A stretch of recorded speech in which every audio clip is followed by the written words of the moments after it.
বোন, এই হাসপাতালের সব থেকে দামি চিকিৎসা আজ তোর হবে। কথা দিচ্ছি, আমি তোকে সুস্থ করেই ছাড়বো। এই নিন ডাক্তারবাবু, আমার কাছে জমানো সব টাকা। আমার বোনের অপারেশনটা করে দিন। দূর হয় এখান থেকে ভিখারি, তোর এই কয়েকটা টাকায় হাসপাতালের একটা বেডও পাওয়া যায় না। যা ভাগ।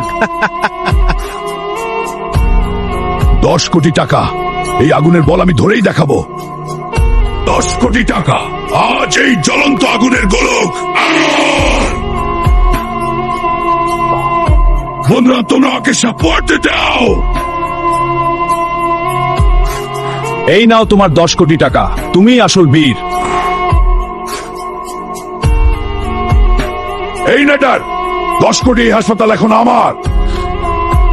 আজ থেকে এই পুরো হাসপাতাল আমার। তোকে আমি চাকরি থেকে বরখাস্ত করলাম, বেরিয়ে যা।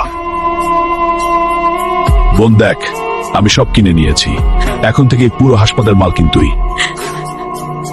বোন, এখন থেকে তোর ভিআইপি চিকিৎসা হবে। সত্যি, তুই সত্যি খুব ভালো। বন্ধুরা, সবাই লাইক সাবস্ক্রাইব করো। হ্যাঁ, লাইক সাবস্ক্রাইব করো।